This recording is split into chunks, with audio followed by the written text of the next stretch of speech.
اللهم صل على سيدنا ومولانا محمد اعوذ باللہ من الشیطان الرجیم بسم اللہ الرحمن الرحیم ان اللہ و ملائکتہ یصلون علی النبی یا ایھا الذین آمنوا صلوا علیہ وسلموا تسلیما اللہم صل علی سیدنا و مولانا محمد و علی آل سیدنا و مولانا محمد وبارک وسلم صلوا علیہ۔ السلام علیکم، آپ کا میزبان زبیر علوی بزم عقیدت پروگرام میں حاضر خدمت ہے۔ ناظرین، اس پروگرام کے فارمیٹ کے مطابق تو ہم نعت پر گفتگو کیا کرتے ہیں، لیکن آج کے اس پروگرام میں ہم ان لوگوں کا ذکر کر رہے ہیں، ان اشخاص کا ذکر کر رہے ہیں، ان اللہ کے مخصوص بندوں کا ذکر کر رہے ہیں، ان اللہ کے قرب زدہ بندے جو آپ کے قریب ہیں، جو محمد مصطفیٰ صلی اللہ علیہ وآلہ وسلم کے قریب ہیں، ان کا ذکر کر رہے ہیں۔ اولیاء کرام کو اللہ تبارک و تعالی نے بے شمار صفات اور کمالات سے نوازا ہے۔ اللہ تبارک و تعالی نے قرآن مجید فرقان حمید میں فرمایا، الا ان اولیاء اللہ لا خوف علیہم ولا ھم یحزنون۔ یہ اولیاء اکرام کی فضیلت قرآن مجید میں بیان کی گئی۔ آج کے اس پروگرام میں ہم شیخ عبدالقادر جیلانی رحمۃ اللہ علیہ کی شخصیت پر بات کر رہے ہیں، ان کی سیرت پر بات کر رہے ہیں، ان کے کردار پر بات کر رہے ہیں، ان کے فضائل پر بات کریں گے۔ اسی گفتگو کو معراج تک پہنچانے کے لیے، اسی گفتگو کو اپنے مقام تک پہنچانے کے لیے ہمارے اسٹوڈیو میں ایک ایسی روحانی شخصیت تشریف فرما ہے جو کسی تعارف کے محتاج نہیں ہے۔ اللہ تبارک و تعالیٰ نے انہیں نوجوانی میں ایسے کمالات سے، ایسے علم سے نوازا ہے جو دوسروں تک یہ علم کی ترسیل کا ذریعہ بنتے ہیں۔ ہمارے اسٹوڈیو میں موجود ہیں حضرت علامہ مفتی عبدالواحد مسافر صاحب، جو نعت گو شاعر بھی ہیں اور مفتی بھی ہیں۔ آئیے ناظرین، آپ کی ملاقات کرواتے ہیں۔ السلام علیکم۔ وعلیکم السلام ورحمۃ۔ آپ کی شخصیت دونوں پہلوؤں سے اس پروگرام کے لیے مناسب، کیونکہ ہم نعت پہ بھی بات کر سکتے ہیں آپ سے، اور دینی مسائل پر بھی بات کر سکتے ہیں، اور شخصیت پر بھی بات کر سکتے ہیں۔ اللہ نے آپ کو اس پہ اس کمال سے آپ کو نوازا ہے۔ یہ پروگرام خصوصی طور پر ہم نے جو یہاں پر انعقاد کیا اس پروگرام کا، اس کا مقصد اللہ کے ان بندوں کا تذکرہ کرنا ہے۔ اللہ کے اولیاء تو بے شمار ہیں، لیکن ان مخصوص بندوں میں سے وہ مخصوص ہستی جو برِ صغیر پاک و ہند کے اندر یا عرب ممالک کے اندر جن کے پیروکار لا تعداد میں موجود ہیں، جو آپ کو اپنا پیشوا مانتے ہیں، آپ کو اپنا ولی مانتے ہیں، آپ کو اپنا رہبر مانتے ہیں۔ تو آپ سے یہ سوال ہے کہ عبدالقادر جیلانی رحمۃ اللہ علیہ اس دنیا میں جب تشریف لائے تو اس وقت عرب کے یا بغداد کے کیا حالات تھے، ان کے سرکمٹانسز کیا تھے اس وقت؟ بسم اللہ الرحمن الرحیم۔ سب سے پہلے تو میں آپ کا اور راہ ٹی وی کا شکریہ ادا کروں گا کہ اس خاص موقع پر مجھے یاد رکھا، اور شیخ عبدالقادر جیلانی المعروف حضور غوث اعظم رحمۃ اللہ تعالی علیہ کی سیرت کے حوالے سے گفتگو کرنے کے لیے مجھے دعوت دی۔ تو شیخ عبدالقادر جیلانی رحمۃ اللہ علیہ بغداد میں پیدا ہوئے 470 ہجری میں، ایک روایت کے مطابق، اور دوسری روایت کے مطابق 471 ہجری میں۔ تو بنیادی طور پر اگر دیکھا جائے تو بغداد کے جو حالات تھے، بغداد اس وقت دارالخلافہ تھا، اور تمام اسلامی ممالک جو تھے ان کا جو سلطان اسلام تھا وہ بغداد میں ہوا کرتا، وہ مرکز تھا، تو وہ مرکز ہوا کرتا تھا۔ اور بغداد جو ہے وہ علمی حوالے سے بھی ایک مرکز تھا ان دنوں بھی، کیونکہ بغداد ہی میں بہت بڑی بڑی شخصیات، بہت بڑے بڑے علماء وہاں رہے ہیں۔ اگر آپ کئی سو سال پہلے چلے جائیں تو خود امام ابو حنیفہ اور امام احمد بن حنبل ہیں۔ پھر اس کے بعد حضور غوث اعظم سے کچھ سالوں پہلے اگر ہم دیکھتے ہیں تو امام غزالی کا دور ہمیں نظر آتا ہے کہ امام حضور غوث امام اعظم غزالی علیہ رحمۃ تو بہت بڑی شخصیت، جی بالکل، بہت بڑی علمی شخصیت. تو امام غزالی جو ہیں، امام غزالی بھی بغداد ہی میں تھے، اور وہاں کا جو مدرسہ ہے مدرسہ نظامیہ، وہیں پر ہی امام غزالی نے تعلیم حاصل کی تھی. اور حضور غوث اعظم کے بارے میں بھی یہی روایت ہے کہ آپ نے اس مدرسے میں ایک طویل عرصے تعلیم حاصل کی. تو علمی لحاظ سے تو وہ ایک مرکز تھا، اور سیاسی حوالے سے بھی مرکز تھا. لیکن دوسرے اگر ہم پہلو سے دیکھیں دنیاوی علوم کے لحاظ سے، تو اس وقت کیونکہ وہ بہت جو ہے نا اسلامی ترقی کا دور تھا، عروج کا دور تھا. یہاں پر میں آپ سے تھوڑی سی آپ کی اجازت سے یہ سوال کہ جس طرح کہ آپ نے آپ کے القابات میں آپ نے فرما کہ غوث اعظم، تو غوث اعظم کا کیا مقصد ہے، کیا مراد ہے؟ دیکھیں ایک چیز ہوتا ہے، ایک نام ہوتا ہے، ایک ہوتا ہے لقب، اور ایک کنیت ہوتی ہے، اور ایک تخلص ہوا کرتا ہے. تو یہ چار چیزیں عام طور پر اردو میں مستعمل ہوتی ہیں. تو اب نام تو ایک پیدائشی نام ماں باپ رکھتے ہیں یا دادا دادی رکھتے ہیں، تو نام تو ان کا عبد القادر ہے، ٹھیک ہے. اور شیخ جو ہے ایک بلند مرتبہ کوئی شخصیت فضیلت کے لیے کہہ دیا جاتا ہے، تو عربی فضیلت میں، علمی فضیلت کے حوالے سے بالکل شیخ کہہ عربی دیا. میں اس کو ٹھیک ہے. یہ لفظ استعمال ہوتا ہے. ایک ہوتا ہے تخلص. تخلص یعنی شاعر اپنے لیے ایک خاص نام چنتا ہے، جیسے اسد اللہ صاحب نے، مرزا اسد اللہ صاحب نے غالب رکھا. ٹھیک ہے. تو اسی طرح یہ تخلص ہو گیا. ایک ہوتی ہے کنیت، جو کسی خاص حوالے سے یا اولاد کے حوالے سے جو مشہور ہوتی ہے، جیسا کہ ابو بکر ہو گئے، ابو ہریرہ ہو گئے، ٹھیک ہے. یا جو ہے خود حضور علیہ السلام کی کنیت ہے ابو القاسم بیٹے کے حوالے سے. اور تیسری چیز ہوتی ہے لقب. اب لقب جو ہے یعنی وہ لقب ایسی چیز ہوتی ہے یا تو ایسا نام جو مشہور ہو جائے. اب چاہے وہ لقب چاہے عوام نے دیا ہو، یا علماء نے دیا ہو، یا خواص نے دیا ہو، یا بادشاہ وقت نے دیا ہو، کسی نے بھی دیا ہو، یعنی ایسا نام جو کسی شخصیت کے حوالے سے مشہور ہو جائے، اس کی شخصیت کا حصہ بن جائے، اس کو لقب کہا جاتا ہے. اب غوث اعظم کے معنی لفظی اعتبار سے اگر دیکھا جائے تو غوث کا معنی ہے مددگار، مددگار، اور اعظم کا معنی ہے بڑا مددگار، یعنی بہت بڑا مددگار. اگر اس کی ہمیں ہسٹری تو نہیں ملتی کہ یہ لقب کس نے دیا تھا، کہاں دیا تھا، آیا کسی علماء نے دیا تھا یا عوام نے دیا تھا. فی زمانہ ہمارے یہاں عوام میں بھی، زیادہ تر تو عوام میں مشہور ہے، لیکن علماء میں بھی اس لفظ کو استعمال کیا جاتا ہے شیخ عبد القادر جیلانی علیہ رحمہ کے لیے. تو اب اس کی وجہ تسمیہ کیا بنی تھی، لقب کیوں دیا گیا تھا، اس کی کوئی ہسٹری نہیں ملتی ہے. یا یہ بھی ممکن ہے، ہو سکتا ہے کہ پچھلے ہی زمانے میں جو ہے ان کو یہ لقب دے دیا گیا ہو، اور آپ جو ہے حضور علیہ السلام کی سیرت پر عمل کرتے ہوئے بہت زیادہ سخی ہوں، اور ان کی جو ہے وہ آپ سیرت اٹھا کر جب ہم دیکھتے ہیں تو ایسا ملتا ہے کہ آپ جو ہے آپ کا دسترخوان بڑا وسیع ہوا کرتا تھا، لوگ آتے تھے، آپ مہمان نوازی میں مشہور تھے. تو جو بھی سائل آتا تھا اس کی آپ جو ہے مدد کیا کرتے تھے اور اس کو رد نہیں کیا کرتے تھے. اگر اس معنی کے حوالے سے مشہور ہے تو پھر تو یہ ان کی ایک خوبی کہلائے گی. صحیح. اور فی زمانہ جو ہے عوام اس کو کس معنی میں استعمال کرتے ہیں، ٹھیک ہے، یہ اب اس میں کوئی شرک کا پہلو تو نہیں نکل رہا؟ نہیں، اب شرک کا پہلو اس صورت میں نکلے گا کہ جب ہم اس کو غلط معنی میں استعمال کریں گے. یہ نیت پہ ڈیپینڈ ہے. ہاں، شرک کے معنی میں اگر استعمال کریں گے تو یقیناً شرک کا پہلو نکلے گا. اور اگر نیت شرک کی نہیں ہے، صاف ستھرا عقیدہ رکھتے ہوئے کہا جا رہا ہے، تو پھر شرک کوئی مذائقہ نہیں. ٹھیک ہے، سیرت پر بات کر رہے تھے. جی بالکل. تو حضور غوث اعظم کا جو زمانہ مبارک تھا اس میں سائنسی حوالے سے بھی مسلمانوں کی بڑی ترقی تھی، اور یورپ سے اور دوسرے ملکوں سے لوگ آتے تھے کاروبار کرنے کے لیے، کمانے کے لیے، تجارت کے لیے، اور یہاں تک کہ علم حاصل کرنے کے لیے. تو بڑا سنہری دور تھا وہ. تو یہ بغداد جو ہے اور علمی مرکز تھا، اور خود حضور غوث اعظم جو ہے نہ صرف جو ہے مدرس تھے، مدرسے میں پڑھایا کرتے تھے، لوگوں کو علم دیا کرتے تھے، بلکہ وعظ میں بہت زیادہ مشہور تھے. ماشاءاللہ. یعنی آپ کے وعظ کا عالم یہ ہوتا تھا کہ جب آپ تقریر کرنے کے لیے بیٹھا کرتے تھے تو ہزاروں کا مجمع ہو جایا کرتا تھا. یعنی ایسے دور میں، آج سے تقریباً 900,000 سال پہلے کی آپ بات دیکھ لیں، نہ اس وقت میڈیا تھا، نہ کوئی جو ہے کسی اور طرح کا ایسا ذریعہ تھا کہ لوگوں تک پیغام پہنچایا جائے.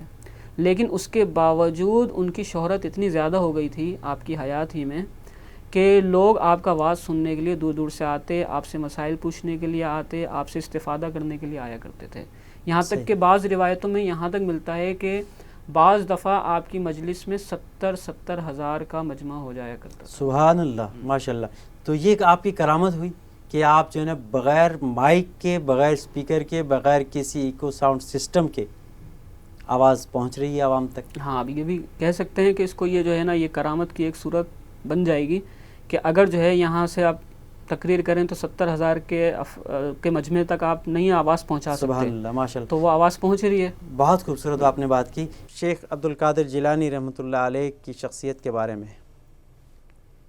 وہ عبدالقادر جیلانی اللہ کے وہ مخصوص بندے، اللہ کے مخصوص ولی، جن کی کرامت جس طرح کہ ابھی مفتی صاحب نے فرمایا کہ 70 ہزار کا مجمع ہے اور وہ گفتگو کر رہے ہیں، اور ایسا ہی محسوس ہوتا ہے جیسے کہ پہلے ان کے سامنے ایک فرد بیٹھا ہوا آواز کو سن رہا ہے، اور 70 ہزار کا مجمع کا جو آخری فرد ہے وہ بھی اسی اینگل سے، اسی زاویے سے، اسی ساؤنڈ، وہی ساؤنڈ جو ہے کہ اس تک پہنچ رہی ہے. یہ آپ کی کرامت. پھر وہ شیخ عبدالقادر جیلانی علیہ رحمہ جو بچپن سے ہی ماں کے فرما بردار، اور ماں نے آپ کو حکم دیا کہ سچ بولنا ہے تو وہ سچ بولا انہوں نے. اور جب وہ علم کی ترسیل کے لیے جا رہے تھے تو راستے میں چوروں نے ان کو پکڑا اور ان سے پوچھا کہ تمہارے پاس کیا ہے؟ تو قربان جائیے ان صادق پر، ان سچوں پر، کہ انہوں نے اس سچائی کے ساتھ کہا کہ میری قمیض میں میری ماں نے جو ہے کہ کچھ سکے رکھے ہیں. اب وہ جب ڈاکوؤں نے ان سے وہ سکے حاصل کر لیے، اور پھر وہی سارے ڈاکو 40 کے 40 آپ پر ایمان لے آئے. تو یہ کرامت ہے، بے شک اللہ کے ولی کی کرامت ہے. تو یہ ہر شخص میں یہ کرامت پیدا نہیں ہو سکتی. یہاں پر ہم گفتگو کر رہے ہیں کہ جس طرح آپ کی یہ 2 کرامت سامنے آئی، اسی طرح کہ کوئی عام شخص ولی بن سکتا ہے، کوئی عام شخص اس درجے پر فائز ہو سکتا ہے، یا ودیت کیوں ہی ہوتی ہے جس طرح کہ آپ بچپن سے آپ نے رمضان شریف میں ماں کا دودھ نہیں پیا. اصل میں دیکھیں کہ ولایت جو ہوتی ہے نا، ولایت تو ایک کسبی چیز ہے، وہبی چیز نہیں ہے. کسبی چیز ہے. نبوت جو ہے ایک وہبی چیز ہے، اللہ کی عطا کردہ ہے. کوئی اپنے کمال سے، کوئی اپنی جو ہے عبادات سے، نیک عمل کی بدولت نہیں مل سکتی. جسے اللہ چن لے وہ نبی ہے، نبی کے لیے. ٹھیک ہے. لیکن ولایت میں جو ہے وہ ولایت کسبی ہوا کرتی ہے. جب آدمی اللہ کی راہ میں مجاہدہ کرتا ہے، عبادت کرتا ہے، اپنے عمل کو، اپنی زندگی کو رسول اللہ صلی اللہ علیہ وآلہ وسلم کی سیرت کے مطابق ڈھال لیتا ہے، گناہوں سے بچتا ہے، نیکیوں پر عمل کرتا ہے، تو یہ نیکیاں کرنا یہ اس کے لیے سبب بن جاتا ہے اللہ کے قرب کا. اور پھر اس وسیلے سے، اس عبادت کے ذریعے سے اللہ تعالیٰ، اس عبادت کی بدولت اللہ تعالیٰ کا کرم ہوتا ہے، تو اللہ تعالیٰ اس کو اپنا دوست بنا لیتا ہے. تو کرم تو ہے ہر جگہ، ہر چیز میں اللہ کا کرم ہی چاہیے، اللہ کا فضل ہی چاہیے، لیکن اس میں ذریعہ جو بنتا ہے وہ عبادت ہے. آدمی کوشش کرے اپنی زندگی کو سیرت کے مطابق ڈھالے. تو وہ واقعہ جو بچپن میں آپ نے دودھ نہیں پیا، یہ وہ اصل میں وہ ان کی وہ جو ہے نا بچپن کا جو دودھ پینے کا جو واقعہ ہے، اس اصل میں حضور غوث اعظم رحمۃ اللہ علیہ کے متعلق بہت سارے واقعات ایسے ہیں جو غلط منسوب کیے گئے ہیں، جن کی کوئی حقیقت ہمیں نہیں ملتی. صحیح. اور اگر ہم جو ہے وہ مستند علماء آج کے دور کے نہیں بلکہ آپ کئی سو سال پہلے چلے جائیں، ان میں حافظ ابن کثیر بھی ہیں، امام ذہبی بھی ہیں. کوئی یعنی متنازع شخصیت نہیں ہے امام ذہبی کی کسی مسلک کے حوالے سے. حافظ ابن کثیر بہت مستند عالم ہیں اور بہت پرانے بزرگ ہیں. یہ ابن قدامہ حنبلی ہیں. تو ان کے جب ہم دیکھتے ہیں ان کی کتابوں میں، تو انہوں نے وہاں نشاندہی کی ہے باقاعدہ کہ حضور غوث اعظم کی سیرت سے متعلق آپ کی جو زندگی کے واقعات ہیں اس میں بہت سارے واقعات ایسے ایڈ کر دیے گئے ہیں جن کا حقیقت سے کوئی تعلق نہیں ہے. اور اگر جو شخص اہل علم ہے، تھوڑا سا بھی علم رکھتا ہے اور غور کرے گا تو اس کو بالکل فرق نظر آ جائے گا واضح کہ یہ من گھڑت واقعات ہیں. اس وجہ سے پتہ چل جائے گا کیونکہ وہ واقعات شریعت کے خلاف نظر آئیں گے ہمیں. تو یقیناً کسی بھی ولی کی جو کرامت ہے وہ شریعت کے خلاف تو نہیں ہو سکتی. تو کرامت حاصل ہی ہوتی ہے شریعت پر چلنے کی وجہ سے. تو اس طرح کے بہت سارے واقعات حضور غوث اعظم کے متعلق ہیں جن میں مستند علماء نے جس کی نشاندہی کی ہے. تو وہ کسی کتاب سے یہ آپ اس کو یعنی کہ آئیڈینٹیفائی نہیں کر پاتے. ہاں جی بالکل. یعنی کہ اس کی تصدیق نہیں ہو پاتی کہ یہ واقعہ آیا صحیح ہے یا غلط ہے. ہاں نہیں، بہت ساری کتابوں میں بعض دفعہ ایسا بھی ہوتا ہے کہ ایک کسی شخص نے جو ہے وہ واقعہ نقل کر دیا کسی کتاب میں، تحقیق نہیں کی، تو اس سے جو ہے نا آگے والے نے متاثر ہو کر بغیر تحقیق کیے کہ آیا جو ہے پیچھے مجھ سے پہلے جس شخص نے یہ واقعہ بیان کیا ہے اپنی کتاب میں لکھا ہے یہ کہاں سے، اس کا حوالہ کیا تھا. صحیح. تو وہ اس پر جو ہے نا بغیر تحقیق کیے وہ اس پر اعتماد کرتے ہوئے وہ اپنی کتاب میں پھر آگے حوالہ نقل کر دیتا ہے، وہ آگے نقل کر دیتا ہے. اس طرح بہت ساری ایسی چیزیں ہیں. اور یہ صرف حضور غوث اعظم کی کرامات اور ان کی سیرت کے متعلق نہیں ہیں، بلکہ بہت سارے شرعی مسائل بھی ایسے ہیں جو علماء بغیر تحقیق کے جو ہے وہ بغیر حوالے کے وہ نقل در نقل کرتے چلے جاتے ہیں. پیچھے والے کسی شخص سے غلطی ہو جاتی ہے اور اس غلطی کا ازالہ جو ہے کئی سو سال تک نہیں ہو پاتا. جیسا خود علامہ شامی علیہ رحمہ نے فتاوی شامی میں ایسے بہت سارے مسئلوں کی نشاندہی کی ہے اور بتایا ہے کہ بھئی یہ مسئلے ہیں اور یہ غلط مسئلے مشہور ہو چکے ہیں اور فلاں فلاں عالم نے جو ہے اس کو بغیر حوالے کے بغیر تحقیق کے نقل کر دیا تھا، ان سے غلطی ہو گئی تھی اور بعد کے علماء ان پر اعتماد کرتے ہوئے انہوں نے نقل کر دیا. لیکن اب یہاں پر ایک مسئلہ پیدا ہو جائے گا بہت بڑا کہ اب آپ کی کرامات کے جو پہلو عوام الناس تک پہنچے ہیں وہ مختلف کتابوں سے مختلف اولیاء اکرام کے ذریعے پہنچے ہیں. آج اگر ہم یہاں بیٹھ کے یہ کہہ دیں کہ وہ سارے حوالہ جات صحیح نہیں ہیں جو ان کے متعلق جو مشہور ہوئے ہیں تو پھر تو ایک مسئلہ پیدا ہو جائے گا. نہیں سارے کی بات نہیں کر رہے ہم. شریعت کسوٹی ہے اور خود حضور غوث اعظم کی ہم سیرت اگر دیکھیں اٹھا کر تو آپ نے ہمیں یہی تعلیم دی ہے کہ اصل جو کسوٹی ہے وہ شریعت ہے. شریعت پر اگر کسی چیز کا صحیح یا غلط ہونا پرکھنا ہے تو ہمیں شریعت کی کسوٹی پر پرکھنا پڑے گا. صحیح. اگر کوئی واقعہ شریعت سے ٹکراتا ہے، قرآن و حدیث سے ٹکراتا ہے تو وہ واقعہ قابل قبول نہیں ہے، چاہے وہ کسی نے بھی بیان کیا ہو. ہم شریعت کو دیکھیں گے، شخصیت کو نہیں دیکھیں گے. جس طرح انہوں نے اپنی کتاب میں لکھا ولی کی پہچان کے لیے کہ ولی اس کو مت مانو جو ہوا میں اڑے، ولی اس کو مت مانو جو سمندر میں چل کے دکھائے، ولی اس کو مت مانو جو آگ میں چل کے دکھائے. جی ہاں، بہت سارے ٹھیک ہے. معفوق الفطرت بالکل کوئی بات اگر کوئی شخص کہتا ہے تو وہ ولی نہیں ہے، یعنی شریعت سے ہٹ کے کوئی بات نہ ہو. بالکل. جنید بغدادی رحمۃ اللہ تعالیٰ علیہ کا واقعہ ملتا ہے کہ ایک صاحب جو ہے ان سے متاثر ہوئے اور ان کا شہرہ سن کر وہ آئے کہ میں حضرت سے جو ہے فیض حاصل کروں گا، ان سے علم حاصل کروں گا. کہا جاتا ہے کہ 12 سال ان کی صحبت میں رہے وہ صاحب، ان سے علم حاصل کیا اور ان کی خدمت یعنی جیسے کہ ایک خادم ہوتا ہے اس طرح ان کے ساتھ 12 سال گزارے. 12 سال گزارنے کے بعد وہ جانے لگے اور کہا کہ بھائی میں آپ سے مطمئن نہیں ہوں، اس لیے کہ 12 سال میں نے آپ کی کوئی کرامت ہی نہیں دیکھی. اللہ. تو سید الطائفہ جنید بغدادی علیہ رحمہ تو اتنے معنی گرامی عالم تھے، اپنے وقت کے بہت بڑے مفتی تھے، مفتی اعظم عراق کہلاتے تھے اور اولیاء اللہ میں ان کا ایک نام ہے. تو جنید بغدادی علیہ رحمہ نے بھی یہی بات بتائی، فرمایا کہ مجھے یہ بتاؤ کہ تم نے 12 سال میرے پاس رہے ہو، تم ہوا میں اڑنے کو یا جو ہے دریا عبور کرنے کو یا ان چیزوں کو کرامت کہتے ہو؟ یہ بتاؤ کہ 12 سال میں تم نے میرا کوئی عمل شریعت کے خلاف یا رسول اللہ صلی اللہ علیہ وآلہ وسلم کی سنت کے خلاف دیکھا ہے؟ سبحان اللہ. انہوں نے کہا، اس نے کہا نہیں میں نے ایسا تو نہیں دیکھا، آپ کا ایسا نہیں دیکھا. تو کہا کہ پھر کرامت کیا ہے؟ ہو گئی کرامت، یہی تو کرامت. تو اس سے بڑی کوئی کرامت نہیں ہے کہ شریعت پر عمل کیا جائے، حضور کی سنت کو مضبوطی سے تھاما جائے. تو یعنی کہ یہاں پر وہی بات ہوئی کہ اصل میں وہ ولی ہیں. ولی کے معنی دوست کے ہیں، اللہ کا دوست. جو اللہ کا دوست ہوگا وہ معکوف الفطرت بات یا کوئی غیر شرعی بات کیسے کر سکتا ہے؟ ممکن ہی نہیں. تو اب آج کی جو دور میں ہم دیکھتے ہیں، جو آپ کو لوگ نظر آتے ہیں، ان کے بارے میں آپ کیا کہیں گے کہ یہ جس طرح کہ آپ کی جو شیخ عبدالقادر جیلانی علیہ رحمہ کی شخصیت ایک ایسی ہمہ جہت شخصیت جس کو ہم نے متنازع بنا دیا، ان اپنی ایسی باتوں سے، من گھڑت باتوں سے، یا کوئی ایسی جو مستند دلائل نہیں رکھتی، دلیل کے باوجود کوئی بات، اس کے حوالے سے آپ کی شخصیت متنازع ہوئی. اور اس کی وجہ یہی ہے، بنیادی جو وجہ ہے اس کی وہ یہی ہے کہ علم کی کمی ہے ہمارے ہاں. علم کی کمی ہے.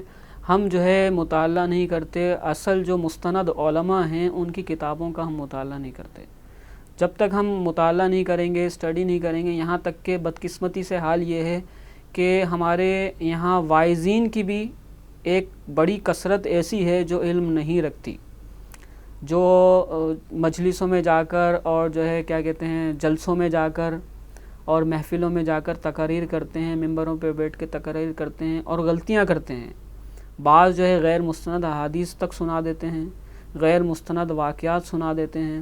تو یہ ساری کی ساری وجہ جو ہے علم کی کمی ہے. تو جن لوگوں کا تعلق جو ہے وہ اصلاح سے ہے، تبلیغ دین سے ہے، آج کل جب ان کے اندر خامی ہے تو وہ عوام بیچارے جو صبح کام پر جاتے ہیں اور سارا دن محنت کرنے کے بعد رات کو کام کر کے آئیں گے، ان کے اندر کیا یعنی دین کی تڑپ ہوگی، کیا علم ہوگا ان تو کا. آپ مفتی بھی ہیں، آپ فتویٰ بھی جاری کرتے ہیں، تو ایسے لوگوں کے لیے کیا فتویٰ جاری کریں گے آپ؟ ایسے لوگوں کے لیے تقریباً تمام مستند علماء نے، یہاں تک کہ اعلیٰ حضرت فاضل بریلوی علیہ رحمہ نے اپنے فتاوی رضویہ میں بالکل صاف صاف لکھا ہے کہ غیر عالم کے لیے وعظ کہنا جائز ہی نہیں ہے. سبحان. تو ایسے شخص کو جو علم نہیں رکھتا یا وعظ اور تقریر میں غلطی کرتا ہے یا علم میں ناپختہ ہے، اس کو ممبر پر بیٹھنے کی جو ہے وہ اجازت دینی ہی نہیں چاہیے. یہاں تک کہ اگر کوئی شخص جانتا ہے کہ یہ شخص غلطی کرتا ہے یا اہل علم سے نہیں ہے اور اس کو بٹھا دیا جن لوگوں نے، وہ بھی اس میں شامل ہوں گے اس گناہ میں. اللہ اللہ اللہ. اچھا، آپ کی سیرت پر بات کر رہے تھے، کوئی ایسی بات ہمیں بتائیے ہمارے ناظرین، کیونکہ ہمارا یہ چینل جو ہے کہ یہ یوتھ میں عام ہے، جو نوجوان نسل ہے وہ اس پروگرام کو انٹرنیٹ کے ذریعے جو ہے کہ وہ لوگوں کے گھروں تک جاتا ہے. ٹی وی کا ایک پروگرام تو وہ ایک مخصوص وقت کے لیے ہوتا ہے، ختم ہو جاتا ہے، لیکن یہ پروگرام جو ہے یہ مستقل جو ہے کہ ہمارے ویورز تک جاتا ہے، اور ہماری جو ینگ جنریشن ہے وہ اس کو فالو کرتی ہے، اس کو دیکھتی ہے. اصل میں بات یہی ہے جو ہم کہہ رہے تھے کہ علم کی جو ہے موجودہ دور میں بہت زیادہ علم سے دوری ہو گئی ہے. یہاں نہ صرف عوام بلکہ خواص کہلائے جانے والا ایک بہت بڑا طبقہ بھی علم سے بہت دور ہو چکا ہے. سنی سنائی باتوں پر عمل کر رہے ہیں، تحقیق نہیں کرتے اور تحقیق کی جستجو بھی نہیں ہے.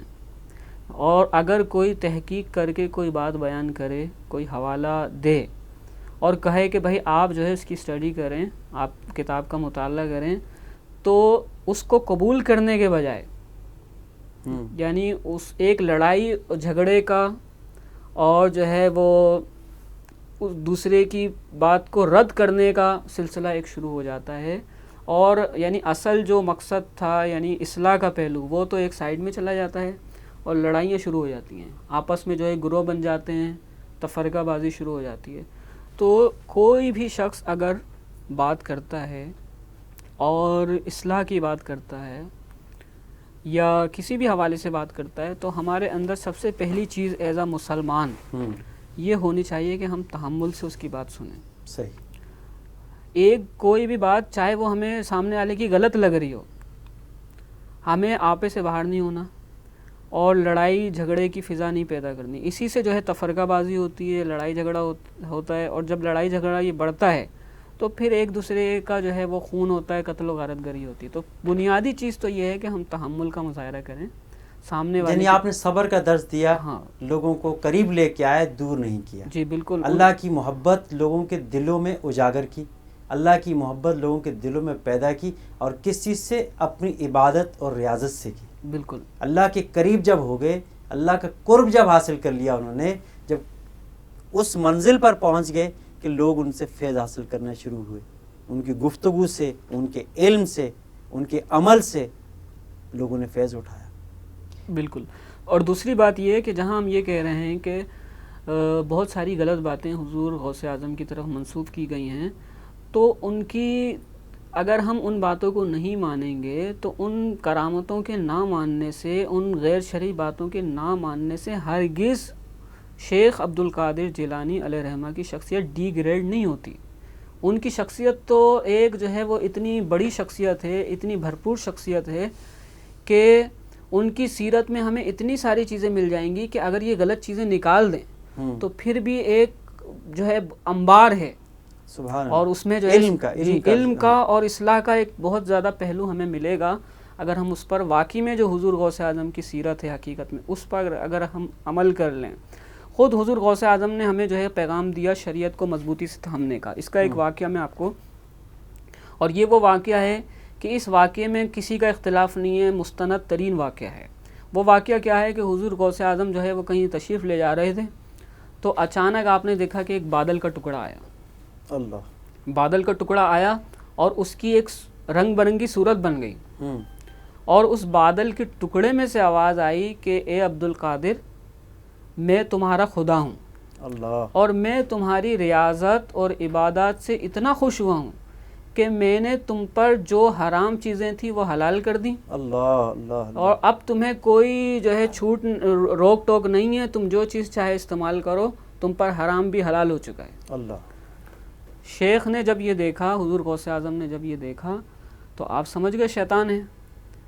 آپ نے فوراً لاحول پڑھی اور اعوذ باللہ من الشیطان الرجیم پڑھی، تو وہ بادل جو ہے وہ دھواں بن کر اڑ گیا، اللہ، اور اس میں سے آواز آئی، اے عبد القادر، میں نے اس مقام پر پہنچنے کے بعد بہت سارے نیک لوگوں کو اس ہتھیار سے ورگلایا ہے، لیکن تمہارے علم نے بچا لیا۔ اللہ، تو اب لیکن آپ نے پھر یہاں پر منع فرمایا، حضور غوث اعظم نے پھر فرمایا، آپ سمجھ گئے کہ تو مجھ پر ایک اور وار کر رہا ہے، یعنی حملے کے اوپر پھر حملہ کر رہا ہے۔ تو آپ نے کہا کہ مجھے میرے علم نے نہیں بچایا، مجھے اللہ کے فضل و کرم نے بچایا ہے، سبحان اللہ، اللہ نے بچایا مجھے۔ اللہ نے بچایا۔ تو آپ نے یہ بات فرما کر ہمیں درس دیا کہ، اور پھر اس کے بارے میں بعض روایتوں میں یہ بھی ملتا ہے کہ شیطان نے پوچھا، اس نے کہا کہ تم نے مجھے پہچانا کیسے؟ اچھا، ہاں، تو آپ نے آواز آئی کہ پہچانا کیسے تم نے کہ یہ جو ہے نا یہ شیطانی وار ہے؟ تو شیخ نے فرمایا کہ میں نے انبیاء کی سیرت کی طرف نظر دوڑائی اور صحابہ کی سیرت کی طرف نظر دوڑائی، تو میں نے دیکھا کہ انبیاء نے جو عبادات کی اور صحابہ نے جو عبادت کی، ان کی طرح تو ہماری عبادت نہیں ہے، نہ ان کی طرح کا ہمارا علم ہے، لیکن اللہ تعالیٰ نے نہ کبھی کسی نبی پر، نہ کسی صحابی پر، نہ کسی اور ولی پر حرام چیزوں کو حلال نہیں کیا۔ ڈیفینیٹ۔ تو یہ میرے اوپر کیسے ہو سکتا ہے؟ تو اس بات سے انہوں نے پکڑ لیا، تو معلوم یہ ہوا کہ دیکھیں وہی علم ہونا چاہیے اور شریعت کو مضبوطی سے تھامنا چاہیے، یہ حضور غوث اعظم کا پیغام ہے۔ سبحان اللہ۔ مفتی عبد الواحد مسافر صاحب، آپ ایک نعت گو شاعر بھی ہیں الحمدللہ، آپ کا کلام، آپ کے بہت سے کلام مشہور ہوئے، جس طرح کہ مدینے بلانا ہمیں جان عالم، اور پڑھو درود مولود کی گھڑی ہے، اور در پاک کا ہم نظارہ کریں گے، اور میرے لہو کا قطرہ قطرہ گونجے یا رسول اللہ، اور نکھری نکھری پیاری پیاری مصطفیٰ کی گفتگو۔ اتنے خوبصورت آپ نے کلام لکھے الحمدللہ، بہت خوبصورت ہے آپ کا جو انداز ہے لکھنے کا۔ تو نعت گوئی جو ہے کہ یہ ایمان کی جان ہے اور ایمان کی پہچان بھی ہے، اور ایمان کی پختگی اس وقت ہوتی ہے جب آقا علیہ الصلوۃ والسلام کی محبت دل میں موجود ہو۔ بالکل۔ تو آج کے جو شعراء جو نعت لکھ رہے ہیں، آپ کیا سمجھتے ہیں کہ وہ اس معیار پر پورے اتر رہے ہیں؟ اصل میں دیکھیں، اصل چیز تو ہے حضور نبی کریم صلی اللہ علیہ وآلہ وسلم کی محبت۔ اصل چیز یہ ہے، جو ایمان جب تک مکمل نہیں ہوگا جب تک حضور کی محبت نہیں ہوگی۔ اب حضور سے محبت کے اظہار کے مختلف طریقے ہیں، ان میں سے ایک طریقہ نعت ہے، یعنی حضور کی تعریف بیان کرنا، حضور کی سیرت کا تذکرہ کرنا نظم کی صورت میں، یہ نعت ہے۔ اب موجودہ دور کی جہاں تک بات کریں گے تو ہر دور میں جو ہے اچھے لوگ بھی ہوتے ہیں اور ایسے لوگ بھی ہوتے ہیں جو اہل علم نہیں ہوتے، اور باتوں کی طرح موجودہ دور میں بھی ایسے شعراء یقیناً موجود ہیں کہ جو نعت کے حوالے سے بہت زیادہ غلطیاں کرتے ہیں، نہ صرف نعت کے حوالے سے بلکہ حمدیہ جو کلام لکھتے ہیں وہ اس میں بھی غلطیاں کرتے ہیں، نعت میں بھی غلطیاں کرتے ہیں. لیکن اس زمانے میں بھی بہت سارے ایسے اچھے اچھے شعراء موجود ہیں جو مستند شعراء موجود ہیں، جو فنی اعتبار سے بھی ان کی جو ہے شاعری بہت اچھی ہے اور علمی حوالے سے بھی بالکل صاف ستھری ان کی شاعری. ایسے بھی لوگ موجود ہیں، لیکن دوسری طرف دیکھا جائے وہی پہلو آ جاتا ہے کہ غلط لوگ بھی ہیں موجود. اب جس طرح منقبت کا بھی ایک رواج عام ہے کہ نعت جو کہ نبی کے لیے پڑھی جاتی ہے، آپ صلی اللہ علیہ وسلم کے لیے پڑھی جاتی ہے نعت، اور منقبت جو ہے کہ یہ کسی ولی کے مدح بیان کی جاتی ہے. تو اب جس طرح کہ ٹاپک ہمارا غوث پاک کا عبدالقادر جیلانی رحمۃ اللہ علیہ کا چل رہا ہے کہ جس طرح کہ بہت سی ایسی منقبت لکھی گئی ہیں، مناقب ایسی لکھی ہیں کہ جس طرح کہ بہت سی مشہور ہیں اور لوگ پڑھتے بھی ہیں، اور اس میں کچھ ایسا کہیں پہلو آپ کو نظر آتا ہے کہ کہیں شرک تو نہیں ہو رہا؟ دیکھیں، جس طرح واقعات میں غلطیاں ہو رہی ہیں، بہت سارے غیر شرعی واقعات، تو اب ان کو جو منقبت لکھی جاتی ہے یا سیرت جو ہے ان کی نظم کی صورت میں بیان ہے. منقبت کیا ہے؟ وہ سیرت جو ہے وہ نظم کی صورت میں اس کو بیان کیا جا رہا ہے. تو ظاہر ہے کہ جب اصل سیرت میں بہت ساری چیزیں غلطی ہو گئی ہیں، وہیں سے کوٹ کریں گے نظم میں، تو نظم میں بھی غلطیاں آ جائیں گی اس میں. تو یقیناً ایسی بہت سارے کلام ہیں جو حضور غوث اعظم کی سیرت کے حوالے سے لکھے گئے ہیں، جس کو ہم منقبت کہتے ہیں، اس میں غلطیاں ہیں اور غیر شرعی باتیں بھی ہیں. تو ان سے جو ہے یقیناً جو ہے جو مستند علماء ہیں ان سے رجوع کرنا چاہیے. نعت خواں حضرات جو ہیں خاص طور سے ان کو جب بھی کوئی کلام پڑھیں مستند علماء سے رجوع کرنا چاہیے، اس کو چیک کروانا چاہیے. منقبت پڑھنا جائز ہے یا نہیں؟ ہاں بالکل، ظاہر ہے کہ جب نثر کی صورت میں سیرت بیان کی جا سکتی ہے کسی بھی نیک بندے کی، تو نظم کی صورت میں بھی بیان کی جا سکتی ہے، اس میں کوئی حرج نہیں ہے. کسی شخصیت کے کسی ولی کی سیرت کو آپ اشعار کی صورت میں بیان کر دیتے ہیں، پڑھ دیتے ہیں، تو اس میں کوئی مذائقہ نہیں، کوئی مذائقہ نہیں. لیکن جو کہ اشعار پر نظر رکھی جائے کہ جو شعر پڑھا جا رہا ہے اس کا مدعا کیا ہے، وہ فنی اعتبار سے اور اس کے محاسنی اعتبار سے وہ درجے پر پورا اتر رہا ہے یا نہیں اتر رہا؟ دونوں باتوں کا خیال رکھنا پڑے گا. ایک تو شرعی اعتبار سے کہ اس میں کوئی غلطی نہ ہو، غیر شرعی بات نہ ہو. دوسرا جو ہے فنی اعتبار سے بھی دیکھنا پڑے گا، یعنی یہاں صرف شرعی معاملہ نہیں دیکھنا، چاہے آپ حمد لکھ رہے ہوں، نعت لکھ رہے ہوں یا صرف شرعی نہیں. شریعت تو ہے ایک اپنی جگہ، ہر معاملے میں شریعت کا خیال رکھنا ہے، لیکن کیونکہ یہ ایک باقاعدہ فن ہے تو فن شاعری سے آگاہی ہونا بھی ضروری ہے. یہ نہیں کہ مطلب جس کا دل چاہا وہ لکھنے بیٹھ گیا، چاہے فن آتا ہو یا نہ آتا ہو، باریکیاں اس کو پتہ ہونا. اور اس کی مثال یوں لے لیجئے کہ آپ نعت کی مثال لے لیجئے. نعت ہم کیا چیز ہے؟ یعنی بارگاہ رسالت میں اپنی عقیدت کا ایک تحفہ ہے یہ، ٹھیک ہے. تو جب ہم کسی اپنے دوست کو یا اپنے کسی عزیز کو جب ہم تحفہ دیتے ہیں تو اس کا چناؤ بڑا سوچ سمجھ کے کرتے ہیں. پھر جب ہم وہ تحفہ خرید لیتے ہیں اس کے بعد اس کو پیک کرنے میں، پیش کرنے کے لیے جو ہے بڑا اہتمام کرتے ہیں. تو جب ہم عام لوگوں کو تحفہ دینے میں یہ معاملہ ہے، تو جب اتنی بڑی بارگاہ میں جب ہم عقیدہ جو ہدیہ عقیدت جو پیش کر رہے ہیں، تو اس کو جو ہے ہم فن کسی کو نہیں آتا، شرعی غلطیاں ہو رہی ہیں، شاعری کے جو ہے اصول نہیں جانتا، وہ بھی لکھنے بیٹھ جائے اور کہے کہ میں نعت حضور کی بارگاہ میں پیش کر رہا ہوں، تو یہ کتنی بڑی بے وقوفی اور نادانی کی بات ہوگی. تو ظاہر ہے کہ یہ علم تو بہت ضروری ہے اس کے لیے بھی. بہت شکریہ مفتی عبدالواحد مسافر دامت برکاتہم عالیہ، آپ تشریف لائے. دعا گو ہوں کہ اللہ تبارک و تعالیٰ آپ کا یہاں آنا اپنی بارگاہ میں قبول فرمائے، آمین. اور اور ہماری اس کوشش کو اپنی بارگاہ میں مقبول فرما لے اور ہمارے لیے کوئی نجات کا راستہ نکل آئے. بہت شکریہ آپ کی تشریف آوری کا. ناظرین، ہمارے ساتھ تشریف فرماتے مفتی عبدالواحد مسافر دامت برکاتہم عالیہ. ہم نے کوشش کی ایسے سوالات کیے کہ جس سے کوئی ابہام جس طرح کے معاشرے میں پیدا ہو رہا تھا ان ابہام کو کم کرنے کی کوشش کی، اور وہ سوالات جو عام انسان کے ذہن میں موجود تھے اور یا موجود ہیں ان کے حل کرنے کی کوشش کی. دیکھیں، یہاں پر شخصیت کی بات ہو رہی ہے، عبدالقادر جیلانی علیہ رحمہ کی بات ہو رہی ہے. وہ شخصیت جو محبوب سبحانی کا جن کا لقب ہے، اللہ تبارک و تعالیٰ نے آپ کو وہ مقامات سے نوازا ان باتوں سے نوازا، اس علم سے نوازا جس میں آپ کا مقام اور درجہ اس وقت کے یا ابھی تک جو لوگ موجود ہیں ان سے آپ کا درجہ ممتاز ہے۔ ہم ان کی علمی فضیلت سے جبھی آشنا ہو سکتے ہیں جب ہم ان کی سیرت کا مطالعہ کریں، ہم یہ دیکھیں کہ وہ اللہ کے ولی تھے، اللہ کے ولی ہیں، انہوں نے اپنی زندگی کیسے گزاری، انہوں نے عبادات کیسے کیں اور کس طرح انہوں نے اللہ کو راضی کیا اور کس طرح اللہ کو منایا۔ ناظرین، اس کے ساتھ ہی اپنے میزبان زبیر علوی کو اجازت دیجیے، اور اس خیال کے ساتھ کہ ہم اولیاء اللہ کی پیروی کریں، اولیاء اللہ کے قریب ہو جائیں، کیونکہ یہ نجات کا راستہ یہی ہے۔ جب ہم کسی ولی کے پاس ہو جائیں گے، اس کی علمی فضیلت سے آگاہ ہو جائیں گے، تو ہمارا یہ جہاں بھی آسان ہو جائے گا، وہ جہاں بھی آسان ہو جائے گا۔ فی امان اللہ۔ اللهم صل على سيدنا ومولانا